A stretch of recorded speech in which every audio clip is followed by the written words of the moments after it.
Hey, what's up, guys? Let's go ahead and just get right into this. This is the July 18th patch 1.1a, as I believe they're calling it. I was excited for this one. I've been looking forward to it. I figured that some things were going to get buffed. I figured some things were going to get adjusted. Some things were going to get hot fixed or full-blown patched as it needed going into Season 1. And what we got instead was a company or a dev team so out of their element with what a ARPG is, where you get to live a power fantasy and enjoy blowing up a whole bunch of monsters, playing a giant video game slot machine without having to pull a handle, and hanging out with your friends. But I'm not going to get too far into that. This is a TLDR. The patch notes are approximately 666 words. It's 6,660 something words. It's big. It's apparently 14 and a half pages in total. Overall, what we got, we have nerfs across the board. All power levels basically chopped in half. Survivability issues are rampant outside of Bulwark. Druid still doing okay. It's not the best, but it's functioning as opposed to some of the other classes. And more or less everybody has been dropped down roughly. If you're doing Nightmare 50, you're doing Nightmare 30s at the moment with your homebrew builds. Right into it, they're introducing 6 new uniques into Season 1. Nobody cares. They're not that great. You can do some quirky things possibly with the Barbarian one, the Necro one possibly, but all in all, giving up that aspect slot, probably not going to be worth it. We'll just have to wait and see. A few pages of that. If you want to scroll up and actually look at the items, by all means, go ahead. There are a few issues that have not been addressed or taken care of within the hotfixes and the optimization patch. So you definitely need to make sure that your background FPS and your foreground FPS are matching. I currently have mine set to 400 FPS each, but if you want to set to 144 because you have VSync or whatever, they need to match. I think stock settings, everyone's sitting at 60 for foreground and 8 for background. Adjust those to make sure that they match, and you should fix some of the rubber banding and some of the screen tearing situations that people are encountering. Whenever you log in, especially Season 1, Season 1 I think is going to have less players than what I was initially hoping for or expecting.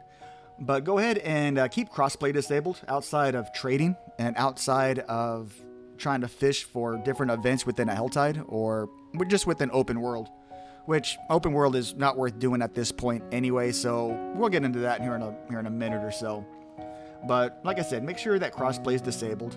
You're going to save a lot of headache and a lot of stress with rubber banding and loading people in from lights on console from Australia or Hungary or just wherever. You're going to save yourself a lot of headache with that.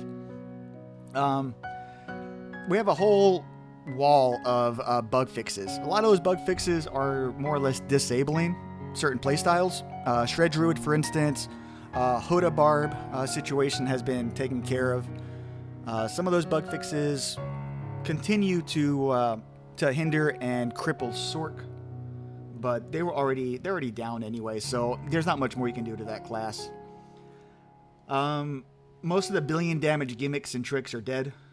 There's a new one for Barb that we're experimenting with in the secret Discord. More information on that as we go into Season 1. Altars and maps. If you have those unlocked on your preseason characters, go ahead and log in. Get those activated for Season 1 if you're opting in to play Season 1. Log in all of your characters. That's going to go ahead and mesh together most likely. Other issues that they decided that were a problem, we are apparently leaving dungeons too fast. After completion of a dungeon, you hit the D key or whatever you have it bound to, you open the wheel, and you hit leave dungeon. That has been extended. The channel time is 5 seconds now. It was 3 seconds. It's now 5 seconds. Absolutely, nobody needed this. Nobody wanted this. Why tack on more channel time to... It doesn't make sense. World Tier 2 was apparently buffed in an absolutely non-meaningful way. Like, you get 5% more gold and about 15% more garbage items within a world tier that doesn't matter. No one wants to stay in World Tier 2 and loot just random base level items. The health scaling for grouping doesn't make any sense if you're in World Tier 2. The extra health on the enemies with the lack of XP, you're just crippling your progression if you're playing World Tier 2. If you enjoy it, by all means, man, have fun with the game, but it's not efficient. What you want to do is stay World Tier 1, level up, deal with, the situations, and get to World Tier 4 as fast as possible. That's the goal, so you can start collecting your items, start running your Nightmare Dungeons until you're going to go play Baldur's Gate 3 or something else. That's more or less what we're shoehorned into. Open world content has been completely gutted. The XP is devastated.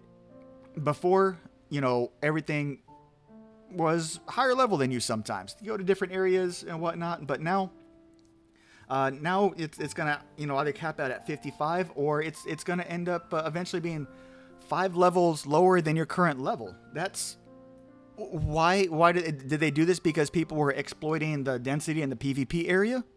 I don't understand.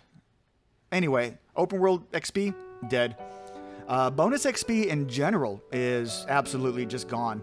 +1 level differential between you and the creature you're killing, you lost about 90% XP that was awarded, and then topping out at, if you're killing things that are 10 levels higher than you lost 10% XP right off the top. You go from, I think it's 15%, and you used to be at 25% bonus.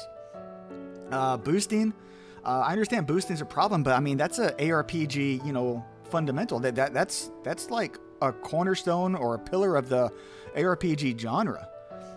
Boosting 1 to 50 typically would take the average gamer roughly 9 runs in Blind Burrows or, some of the other popular boosting spots to go 1 to 50 after you got, the gamers their capstones done. That 9 is more like 16 or 17 now. It's, it's not quite double the runs, but it's pretty darn close. On top of that, everybody that's in that party, in that group, instead of adding 85% health to the mob, it's adding the full 100% per party member. So at a full group, the full clip is, yourself plus 300% HP, and a lot of classes cannot boost as efficiently as they could. Whirlwind Barb will be able to once they're geared, but that's going to be a whole nother boosting build that we're looking at. Like I said, we'll get into that here in a second. Helltides, Jesus fucking Christ. What they did is they wanted to make it more challenging. So what did they do? Instead of being 2 levels higher, the mobs are 3 levels higher. And the mystery chests, up to 250 cinders to open those now from, 175. Cool, great. I'm glad they thought that people were opening too many of those chests. It doesn't make sense. There's classes out there that were not as fast as Werenado, Shred Druid, Rogue, Charge Barbarian, which was kind of a meme but could still run pretty quick. And so you're going to end up having to use a clunky horse. You're going to get, possibly half, maybe, 60% of the chests open that you're used to. And you're going to still run into density issues because Helltides still weren't adjusted for density. They're still going to have lots of empty and open space. Going into aspects, Disobedience absolutely crushed. You go down from 50% at the top end to 30%, and the base armors more or less just hit. Aspect of Retribution, that's dead. Starlight, all but kind of destroyed. Exploiters, the top end was touched by 10%, but not really that big of a deal. But Disobedience is annoying. Rogue is going to probably be the only class that can cap armor efficiently. And then there's a couple of barb builds that are going to be able to. But all in all, a lot of classes that relied on the Disobedience armor, they're going to be sorked. Like, they're gonna get hit very hard. On the plus side, there was a buff. Nightmare dungeons were buffed. You get 3 items on completion, which is kind of up from 1. That's kind of cool. You know, you can speed run and just complete it without having to clear out the dungeon. And the elite monsters have a higher chance to drop items like your ancestrals and sacreds. They're in the nightmare dungeons, and also helltides. Helltides, the elites will have a higher chance to drop higher quality items. But outside of those 2 events, they flat nerfed open world drop rate by 20%. For what reason is this? Like I said earlier, there was a group of people, myself included, who enjoyed farming the PvP area because the density was great. I loved the PvP area. The spider area up in the northeast was super fun, and I enjoyed the PvP areas. But the drop rate's been reduced by about 20%. Mentioned again, mob health bumped to 100% per gamer in your party. That's going to slow down the boosters, like we talked about that already. And then they went ahead and added some new affixes to these items, which, I mean, yeah, some of them would be kind of good. I was looking at the addition for barrier builds, and the barrier's gonna help out to mitigate some of the defense loss, but you're still bloating an already bloated, I guess, itemscape, where it's going to be even more difficult to roll best in slot items. 3 4s, 4 4s, typically 4 4s, because there's more stats in the pool to roll on these things, and that's not great.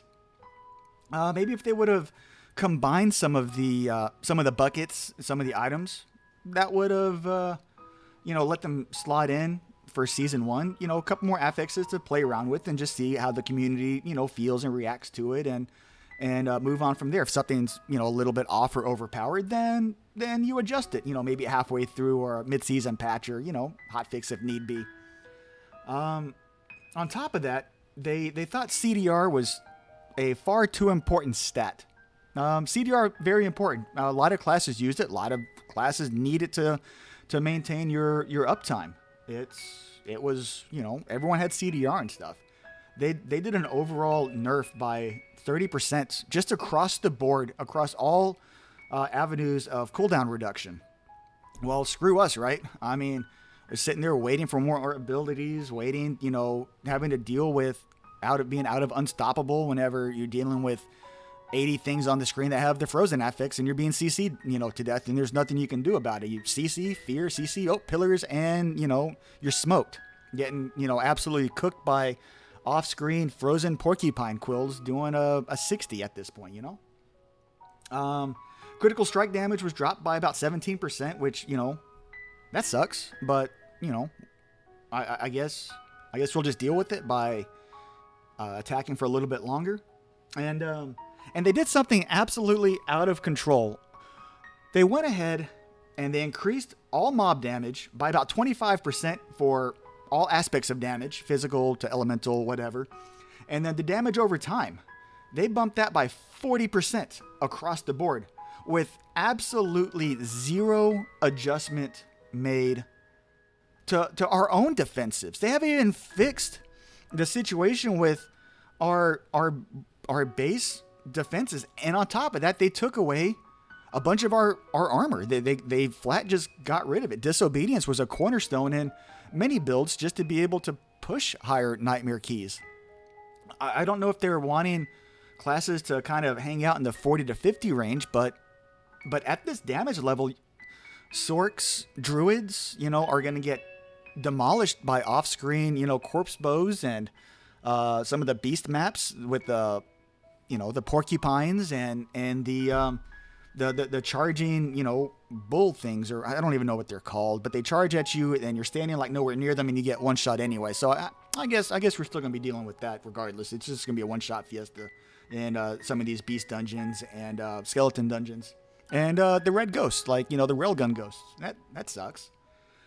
As far as everything else though, so in regards to classes, Sorc what is the state of Sorceress and Sorcerer right now? They didn't buff anything.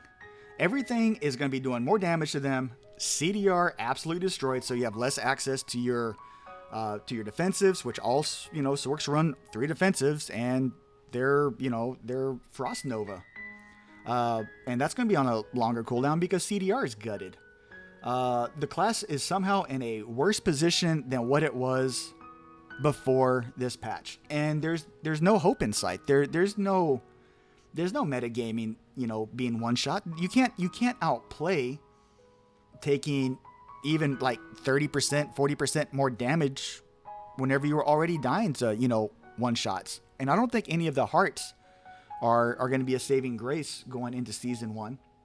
My class, the class that I do a bunch of theory crafting on and hang out within the community, Druid, full blown, just needs to be reimagined from the ground up with all the builds, with the exception of Pulverize. Pulverize is still looking pretty good.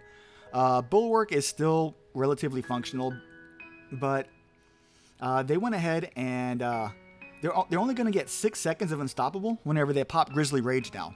And so 6-second Unstoppable window, you need to pop that while close and in dangerous situations. You can't just willy-nilly pop it, because if you get CC'd, you're dead.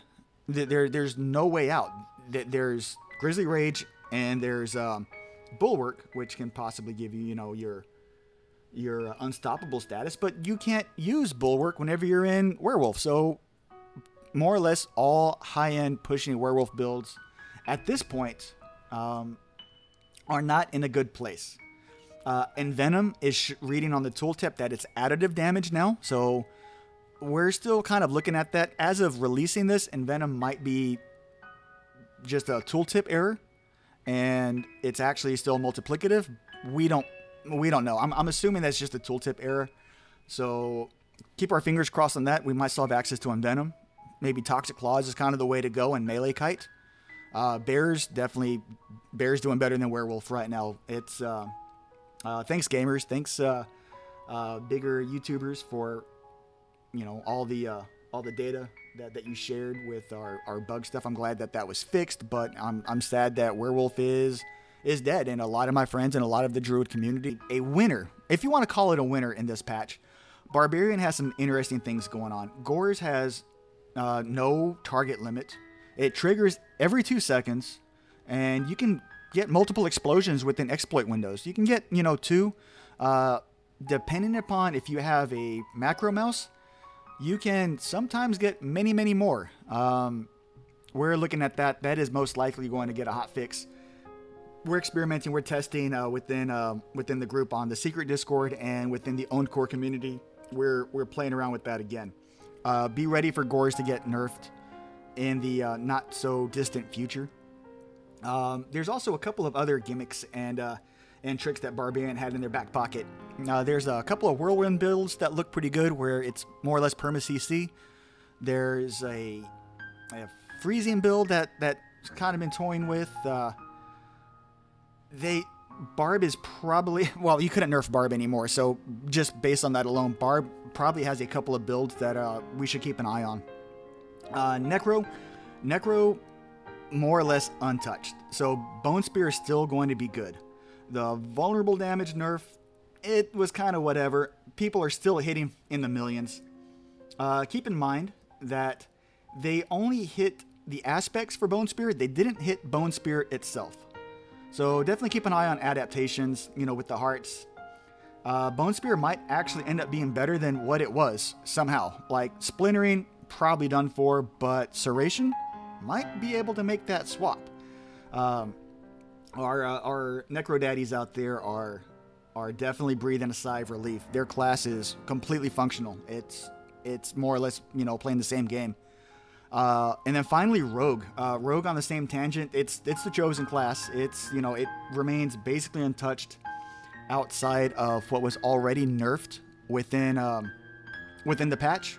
So they're gonna have the same issues, but they're one of the few classes that can still cap, defense, and they still have a wide variety of damage and builds that they can go into for season 1. Pen Shot still looking good. Rapid Fire still looking really good. The Death Trap Poison build solid. Twisting Blades, you know, still a high RPM, phenomenal build. Yeah, I mean, with CDR being as long as it is now, some playstyles can have to be adjusted slightly, but all in all, they ended up making up pretty well on this one. So going into season 1, I hope everyone has a good time, and they can't possibly nerf anything else. I hope. But let me know what you think in the comments below. This ended up being a little bit over 20 minutes, but the patches were basically a small novel, and I kind of wanted to get out my thoughts on things. Go ahead and hit follow, hit subscribe, all the typical YouTuber stuff. I do stream. I'm trying to stream every day at 6 p.m. to 10 p.m. Monday through Friday, and sometimes on the weekends. Well, I'd love to see you guys in there. There's no Patreon. There's nothing else. But feel free to shoot me a message on Discord if you have any questions. You can always find me on the Sanctuary Discord as soon as I get unbanned. And I hope you guys are having a great day. And if you're not, and it's because of this patch, I'm truly sorry. This is unbelievable. I guess that's all for now. Y'all have a good one, and I'll see you in game on Thursday. I'm going to be pushing for World First 100 Barb for Season 1, and then after that, I'm going to try to play some Baldur's Gate 3. But with that, y'all have a good one. I'll talk to you later. Bye.